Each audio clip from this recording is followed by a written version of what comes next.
Now, where are you from?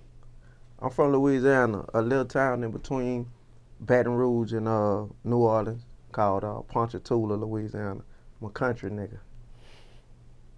Now, what's your opinion of the state of rap music right now in Louisiana? Uh, well, we got like really two of the top artists in the game right now, in Gates and Boosie. So you know what I'm saying. And the underground scene in Louisiana always big. Like niggas could fucking get money for life without going outside of the state. You know what I'm saying? And niggas get rich off rap right there in state. You know what I'm saying? You ain't got to go nowhere else. But you know, we running that shit. I feel Now, how do you pronounce the name of that town again? Ponchatoula. Ponchatoula. Ponchatoula. Ponchatoula. Yeah. Okay. Now, how big of a town is that? That bitch ain't real big, man. You might have a few thousand people. It's small. But we got the biggest festival in Louisiana, like the biggest festival, the Strawberry Festival. It's the biggest shit down there every year. So we got that. So we rep on that. Now, that's where you're from Yeah, that's where I'm from. and still living? No, I stay in Baton Rouge now. Oh, you stay in Baton Rouge now? Yeah. Okay. Now, how long you been in Baton Rouge for? I've been in Baton Rouge for some years, man. Probably about 6, 7 years now. You know, but New Orleans, Baton Rouge, I be everywhere. Okay.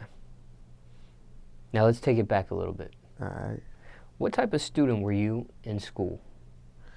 Man, I was a real good student grade-wise. You know, I was a class clown type nigga or a motherfucker who always crack jokes and pick on motherfuckers. I was always that nigga.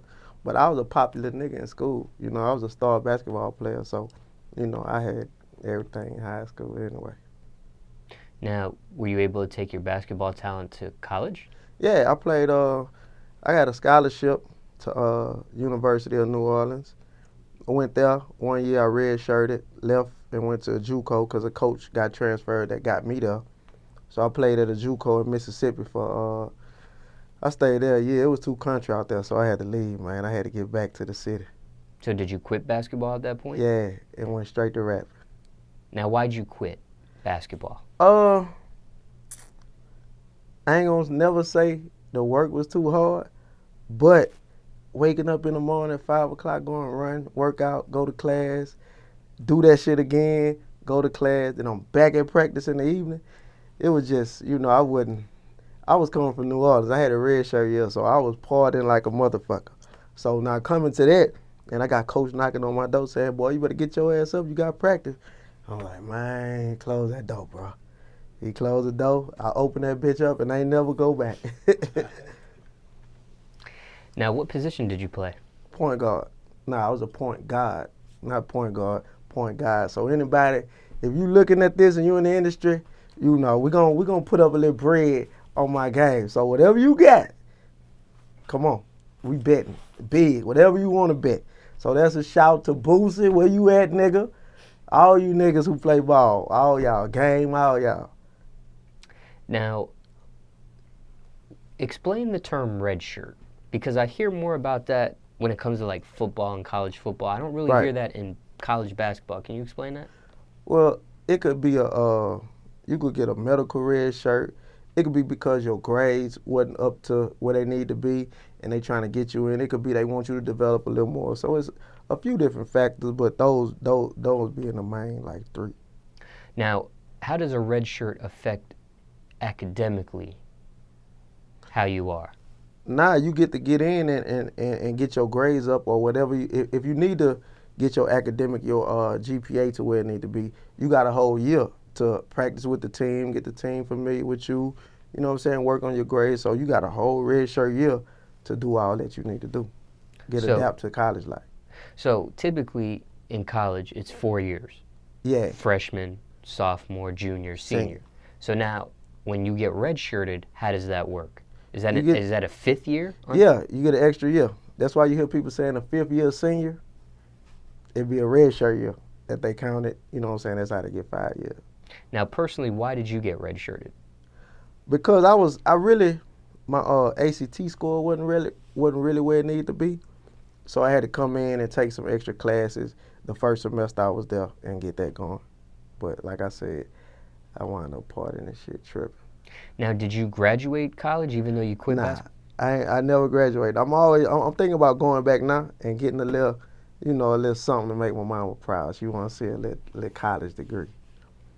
Now, when you go to school for a scholarship for like a sport like basketball, when you decided to quit, do they take the rest of your scholarship away? Does it disappear? Well, it'll disappear. I don't know exactly how it works, but I don't owe Sally Mae, so I ain't gotta pay Sally Mae back. Good. All right. Now, what type of jobs did you have growing up, if any? Man, I was thinking about that a while ago, trying to figure out where's the last job I had. It might have been high school. Like, I worked at like a Popeyes for like one night. I worked at like a Wendy's for one night, McDonald's for 2 nights.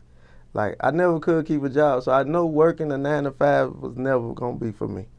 Cause every fucking job I had, I worked at like a fucking furniture store also, unloading trucks one day, like, it's not for me, not getting up.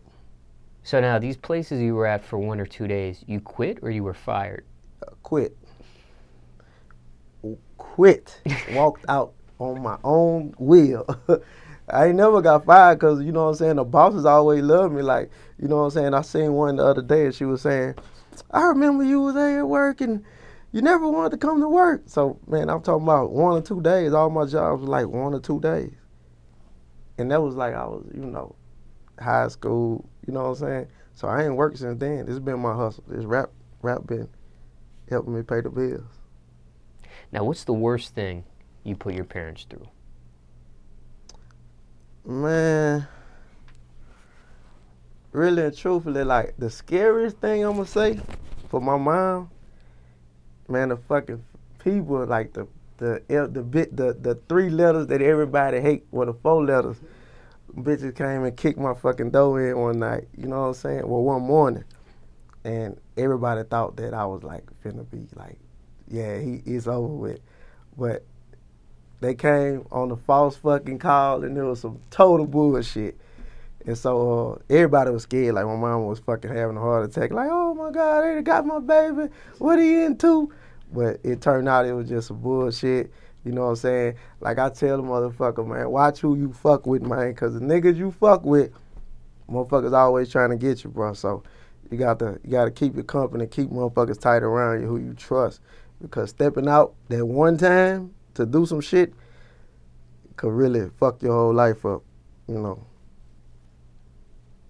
what's your message to the youth? Man, my thing is always, like, because like I said, my son, he's on the AAU team. Like, that's why I'm in Atlanta now. We have a AAU basketball team, the Donaldsonville Harriers. So I'm here with them. Like, we here on some basketball stuff. So I'm always around a lot of kids, and I always, preach to them, just stay positive. And if you could dream it, you could do it. Like, you know what I'm saying? You got people that come from areas that's real small towns, and they make it super big. Like, Britney Spears is from fucking Kentwood, Louisiana. That shit is smaller than Ponchatoula.